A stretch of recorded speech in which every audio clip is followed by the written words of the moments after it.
The Senate hearing room on October 28, 2025, was packed beyond capacity. The topic was the economic impact of Green New Deal proposals, a subject usually reserved for policy wonks and C-SPAN diehards. But today, the air crackled with a different kind of electricity. No one was here for carbon emission charts. Everyone was here for the clash they knew was coming. Representative Alexandria Ocasio-Cortez sat at the witness table, perfectly composed and camera-ready. At 36, she had transformed from a bartender turned congresswoman into a global brand. Her Instagram posts garnered more engagement than major news networks. Her tweets could move markets. She wore a burgundy suit, expensive but tailored to look professional rather than opulent. Her signature red lipstick applied with precision. Every element of her presentation was calculated for maximum impact on the dozens of smartphones already recording from the gallery. Across from her, near the end of the dais, sat Senator John Kennedy of Louisiana. At 74, he looked like he had wandered in from a local law office in Baton Rouge, perhaps looking for a cup of coffee. His suit was rumpled, his white hair slightly disheveled, and his wire-rimmed glasses slid perpetually down his nose. He projected the image of a simple, Southern gentleman, a harmless relic of a bygone era. People consistently underestimated him. That was their first, and usually last, mistake. The chairman gavelled the hearing to order. Representative Ocasio-Cortez, thank you for appearing today. Your perspective on the economic impacts of the Green New Deal is valuable to this committee. AOC nodded graciously. Thank you, Mr. Chairman. I am honored to discuss how we can save our planet while creating millions of good-paying jobs. She launched into her opening statement, a well-rehearsed symphony of climate urgency and economic populism. Her voice rose and fell with practiced emotion, her hands gesturing for emphasis, her eyes finding the cameras at key moments. It was a performance, and she was very, very good at it. The climate crisis is an existential threat, she declared, and it is also an economic opportunity. The Green New Deal isn't just about saving the planet. It's about building an economy that works for everyone, not just the wealthy few. Then, she pivoted. Her voice took on a harder edge as she turned her gaze toward the end of the dais. But there are those who oppose progress. Senator Kennedy, with all due respect, represents the old way of thinking. Fossil fuel politics, corporate interests over people's lives. Kennedy didn't react. He continued taking notes on his legal pad, his pen moving in a slow, steady rhythm. AOC warmed to her attack, sensing an opening. People like Senator Kennedy have taken money from oil companies. They profit from the very industries destroying our planet. They mock solutions because addressing climate change threatens their donors' profits. They are willing to let the planet burn as long as their campaigns are funded.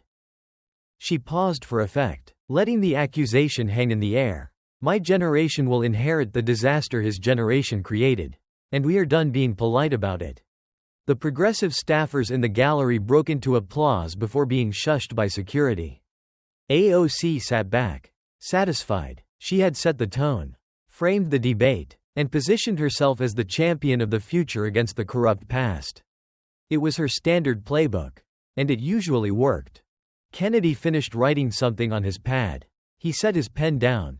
He looked up with a mild expression, waiting until the room was completely quiet. Well, Ms. Ocasio-Cortez, he began, his drawl thick as molasses. That was quite a speech. Very passionate, very Instagram-ready. A few chuckles rippled through the room. AOC's smile tightened. Kennedy took off his glasses, cleaned them with his tie, and put them back on. Now, I'm just a simple country lawyer. So maybe you can help me understand something. Here it comes, whispered a veteran reporter in the press section.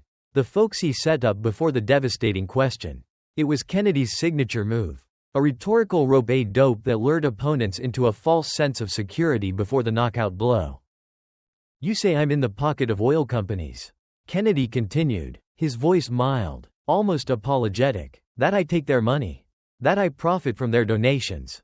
That I'm willing to let the planet burn for a check. He looked at her with genuine curiosity, tilting his head like a confused spaniel.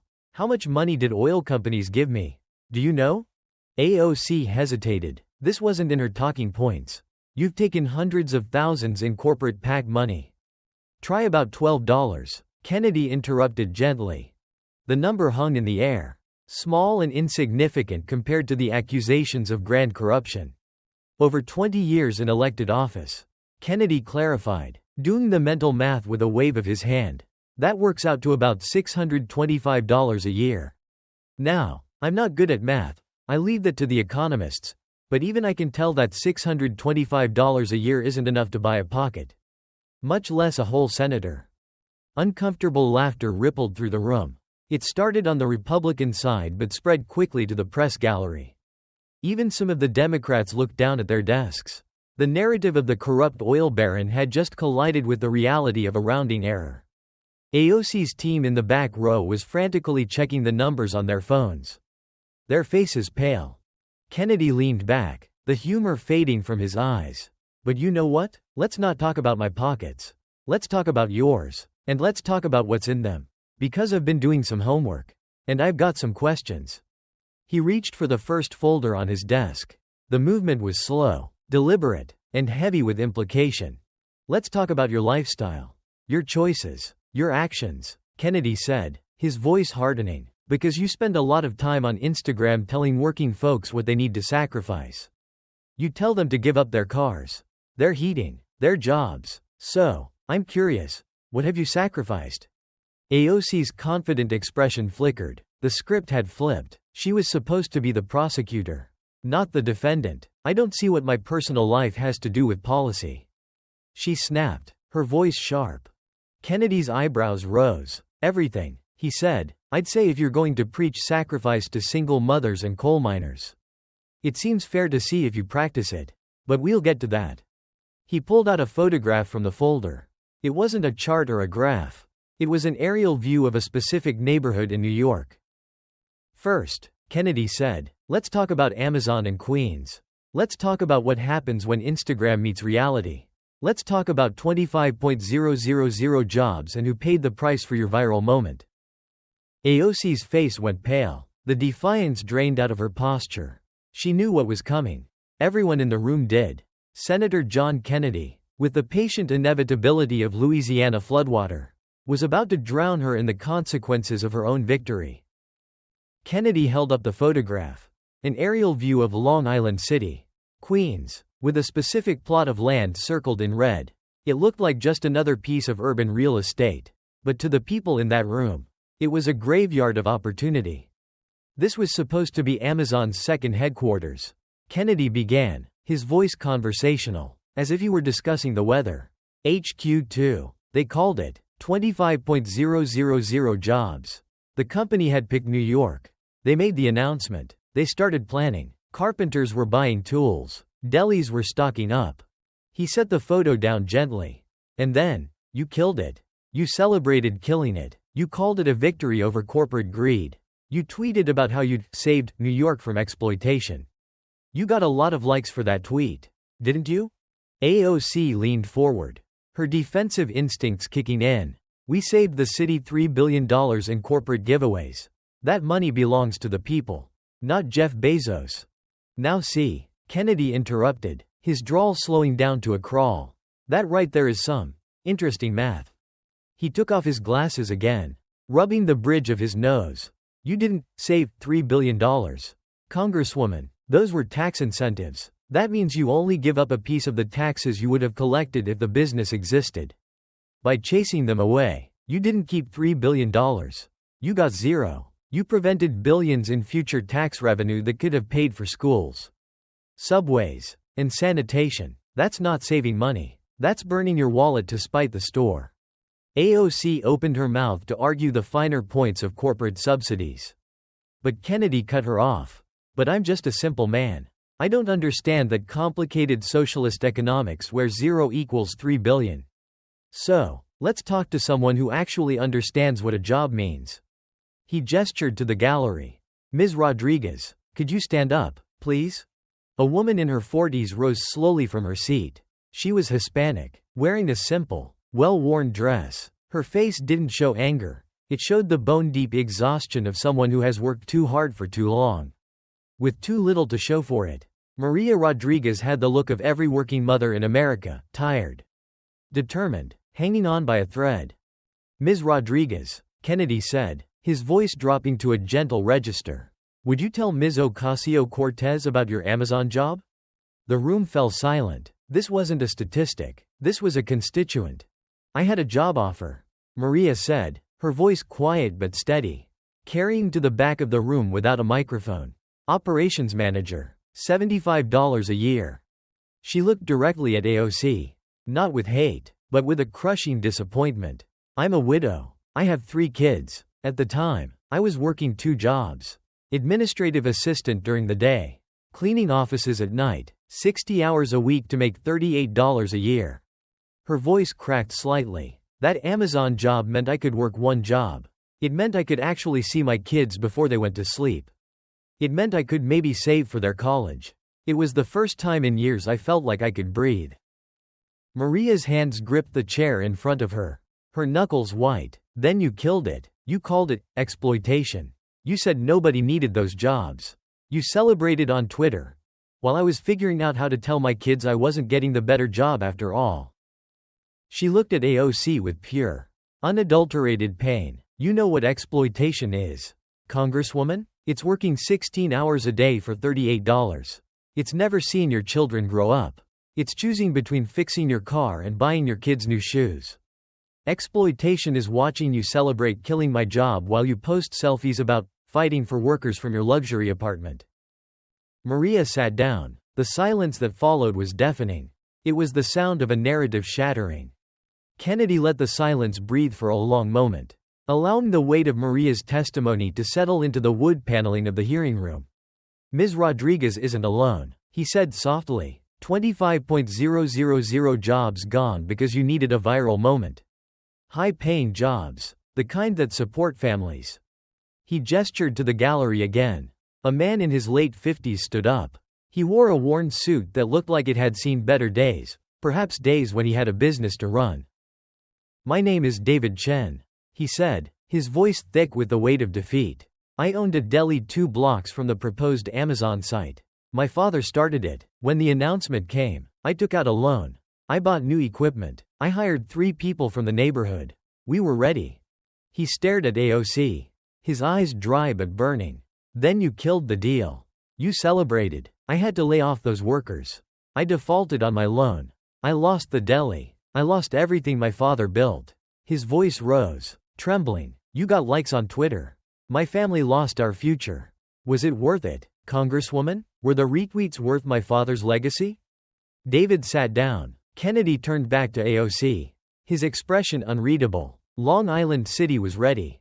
But you decided you knew better. You decided 25,000 people didn't deserve those jobs because, what? Because Amazon is successful? He reached into the folder and pulled out another photo. This one wasn't of a deli or a crying mother. It was a glossy, high-resolution image of AOC at the Met Gala. The white dress with, "Tax the Rich," painted in red letters cascading down her back. This was the same week you killed those jobs, Kennedy noted, his voice dropping to a dry whisper. Tickets to that party cost $35. That's almost what Ms. Rodriguez made in a year working 2 jobs. While she was figuring out how to feed her kids, you were sipping champagne with billionaires in a borrowed designer gown. AOC tried to interject. The dress was a statement about inequality. It made a statement. All right, Kennedy drawled. The statement was, sacrifices for thee, not for me. And here's the kicker. The designer of that dress owed over $100 in back taxes. You wore a dress demanding higher taxes, made by a tax cheat, at a party for the super rich, while your own constituents were losing their livelihoods. That's not fighting the power. Ma'am, that's just tacky. Kennedy closed the first folder with a definitive snap and reached for the second one. It was thicker. Now, he said, let's talk about the reason we're actually here. The Green New Deal. The plan you say will save the planet. He opened the folder and pulled out a single sheet of paper with a simple bar chart. Ms. Ocasio-Cortez, you wrote this plan. You promoted it. So, let's talk about the price tag. He looked at her over his glasses. How much does it cost? AOC straightened, sensing a return to her policy turf. We cannot put a price on saving the planet. The cost of inaction is Someone did put a price on it. Kennedy interrupted mildly. Multiple independent analyses. The price tag is $93 trillion. That is more money than the United States has. It is more than our entire economy produces. It is more than the government takes in. He took off his glasses and cleaned them with his tie again. I'm just a country lawyer. But I can count. You say we'll pay for it by taxing the rich. Ma'am, if we confiscated every penny from every billionaire in America, every yacht, every stock, every mansion, it wouldn't fund your government for 6 months. So who pays the rest? He looked around the room. Working people pay. The people you claim to fight for. A man in work clothes stood up in the gallery. Oil-stained jeans, steel-toed boots, the weathered face of a man who spent his life outdoors. My name is Robert LeBlanc, he said, his Louisiana accent thick. I work on an oil rig. Been doing it 20 years. Good job. Puts food on the table for 3 kids. He looked at AOC. Your plan eliminates my job in 10 years. Bans it. What am I supposed to do? I'm 45. I don't have a college degree. You want me to learn to code? Really? How do I feed my kids while I'm learning to code for a job that doesn't exist in my parish? Robert sat down heavily. Kennedy nodded. That's millions of families. Congresswoman, truck drivers, factory workers, mechanics. You talk about green jobs like it's magic. Like people can just switch careers like changing clothes. But Robert there? He's real. And your plan destroys him. Kennedy wasn't done with the human cost of the Green New Deal. It's not just the workers, he said, it's the communities. He gestured to a woman wearing a sash who stood up. I'm the mayor of a coal town in Wyoming, she said, her voice shaking. Our town is small. The mine is everything. It funds our schools, our police, our roads. Your plan closes it immediately. What happens to us? Do we just disappear? Abandon our homes? Abandon our grandparents' graves? She looked at AOC with something like pity. You're from New York City. You can't imagine what it's like to have your entire existence depend on one industry. But we are real, and your plan wipes us off the map. Next, an elderly woman stood up, clutching her purse. I'm on Social Security, she said, her voice quavering. Fixed income. I can barely afford groceries. You want to ban natural gas? Make electricity skyrocket? How do I heat my home in January? I'm 78 years old. Do you want me to freeze to death to save the polar bears? The room was silent. Kennedy spoke into the quiet. Your plan drives up energy prices. That makes food more expensive. Shipping more expensive. Everything more expensive. And who does that hurt? Not the rich. They can afford solar panels and Teslas. It hurts the poor. Finally, a younger man in a sharp suit stood up. I'm an economist, he stated. I've studied your plan. You know what happens? Manufacturing moves to China, to India, places that burn coal without scrubbers. We lose the jobs. And global pollution actually goes up. You haven't saved the planet. You've just outsourced the pollution and killed the American economy. Kennedy leaned back. So, let me get this straight. It costs $93 trillion. It kills millions of jobs. It destroys small towns. It freezes the elderly. And it helps China pollute more. He looked at AOC. But it sounds great on Instagram, doesn't it? And that's what matters to you. Speaking of Instagram, Kennedy said, his voice hardening, let's talk about your personal commitment to the planet. You demand sacrifice from Robert LeBlanc. You demand sacrifice from that grandmother. What do you sacrifice? He pulled out a new stack of papers. These are your travel records. In the last 2 years, you've taken 200 Uber and Lyft rides for distances less than a mile. One receipt here is for a ride from your apartment to your office, a 12-minute walk. You post selfies on the subway. But the receipts say you live in the back of an SUV. He slapped a photo on the table. Private jets. You flew private to the climate conference in Copenhagen. You flew private to Davos. You even flew private to Coachella. Your personal carbon footprint for that one weekend was bigger than Robert LeBlanc's for an entire year. AOC tried to interject. Security concerns require. Security? Kennedy scoffed. This receipt is for an Uber to Whole Foods 2 blocks away. Were you afraid of being attacked in the organic produce section? He pulled out a utility bill. Your DC apartment, luxury building, heated rooftop pool. Your share of the building's energy consumption is massive. And your investments? You claim to hate fossil fuels. But your financial disclosures show you own funds with stakes in Exxon, Chevron, and BP. You profit from the very oil you tell us is evil. He produced one final document. A piece of paper that seemed to shake AOC the most. This is an email from Greta Thunberg's team. Kennedy lied, or maybe he didn't. The bluff was perfect. Declining your invitation to a joint event. They wrote, "We cannot partner with someone whose personal choices so starkly contradict their public positions." Kennedy closed the folder. In Louisiana, we call that environmental blackface. You're wearing the cause like a costume. You're a limousine liberal demanding the poor walk to work while you fly over them. Kennedy reached for the final folder. It was black. "Now," he said, "let's talk about the lifestyle. The money. Because you preach socialism. You preach equality. You say the system is rigged. And you're right, it is rigged. In your favor."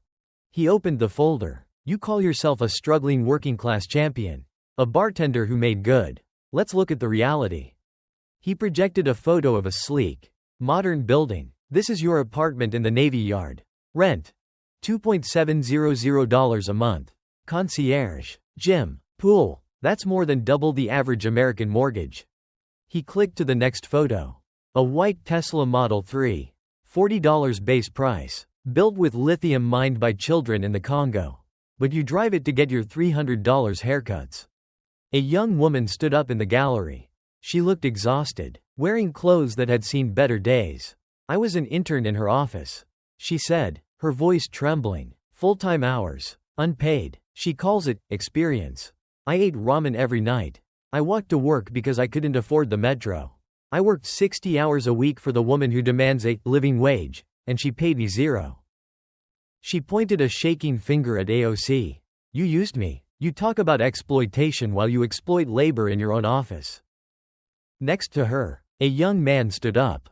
"I majored in political science because of you," he said bitterly. "I believed the hype. Now I have $80 in debt and no job because the economy your policies attack is the only thing that hires people. Leaders live in luxury. Followers stay poor. That's your socialism." Kennedy nodded. "That's the pattern, isn't it? You live like a capitalist queen while your followers live like socialist peasants." And finally, Kennedy said, pulling out a financial flowchart, "Let's talk about the boyfriend. Mr. Riley Roberts. When you started in Congress, he was a web developer.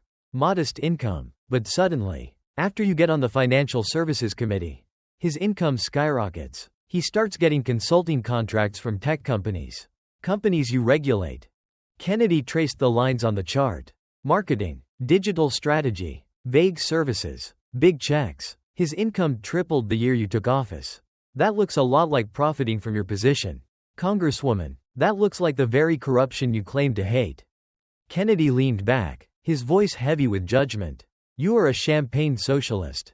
You demand sacrifice from the poor while you sip bubbly. You kill jobs for the working class to boost your Twitter following. You exploit unpaid interns while wearing designer clothes to the Met Gala.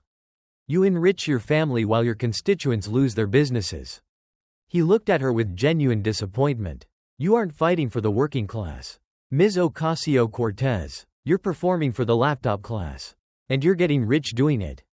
Kennedy gathered his folders, stacking them neatly on the dais. The hearing room was completely silent. 200 people held their breath. "I'm just a simple country lawyer from Louisiana," Kennedy began, his drawl thick and slow. "But even I can see what you are." He laid out the timeline visually on the table, tapping each folder. "Amazon. You killed 25,000 jobs for likes. Green New Deal. You proposed a plan that costs more than the entire U.S. economy. Lifestyle. You live in luxury while preaching poverty. Labor. You exploit unpaid interns while demanding a living wage. Family. You rejected help for your own grandmother to score political points against Republicans." Kennedy looked up. "These are real people. Congresswoman Maria Rodriguez, David Chen, Robert LeBlanc, the intern who went hungry, the grandmother with the leaking roof. They aren't props. They aren't content. They are human beings whose lives you have hurt with your vanity." "Your math doesn't work," Kennedy said, his voice carrying finality. "Your policy doesn't work. It is performance art, not leadership. It is Instagram activism, not governance. The gallery erupted, but they weren't applauding AOC. They were applauding Maria. They were applauding David Chen. They were applauding the truth. AOC stood up abruptly, her chair scraping loudly against the floor. "I don't have to tolerate this harassment," she shouted, her voice shrill. "It's not harassment, ma'am," Kennedy said gently. "It's accountability." AOC turned and fled. She moved toward the exit, her staff scrambling to collect her poster boards. There was no dramatic speech, no viral clapback, just a retreat. The cameras flashed, capturing the image of the social media icon running away from the reality she had created. The aftermath was a slow-motion collapse. The clips of Kennedy's dismantling of AOC didn't just go viral, they went supernova. Within 24 hours, the videos had 200 million views. But for the first time, the comments weren't on her side. The media couldn't cover for her. The Washington Post fact-checker confirmed the Amazon job losses. The New York Times ran a piece on the performance politics problem. In New York's 14th district, the mood shifted. The Amazon failure became the defining issue. 25,000 jobs we could have had became a rallying cry. Mike Generis, a local Democrat with deep ties to the community, announced a primary challenge. He didn't tweet, he held town halls. He didn't wear designer suits, he walked the streets of Queens. The polls showed AOC losing by double digits. Facing a humiliating defeat, AOC held a press conference on November 15. She looked diminished, the spark gone. "I have decided not to seek re-election," she said, using the standard political cover of pursuing other ways to serve. Everyone knew the truth. She had been fired by reality. Kash Patel was confirmed as FBI director. The Senate voted 53-47, with 3 Democrats breaking ranks to support him, citing Kennedy's exposure of the political theater used against him. 6 months later, on a warm evening in Madisonville, Louisiana, Senator John Kennedy sat on his back porch. The sun was setting over the bayou, painting the water in gold. He held a fishing pole, his grandson Johnny Jr. beside him. "Papa," Johnny asked, "my teacher showed us that video. She said you were mean to that lady." Kennedy chuckled, reeling in his line. "I wasn't mean, son. I just asked questions that needed asking." "Were you scared?" "No, Johnny. You know why?" Kennedy looked out at the water, calm and eternal. "Because I had the truth on my side. And truth is like this bayou right here. It might move slow. People might try to dam it up, or muddy it, or redirect it, but it just keeps flowing. And eventually, it washes away everything that isn't real. You can't stop the truth, son. You can only delay it." The era of Instagram socialism had met the real world. And it had crumbled. And in the quiet of the Louisiana evening, the country lawyer cast his line again, ready for the next fish.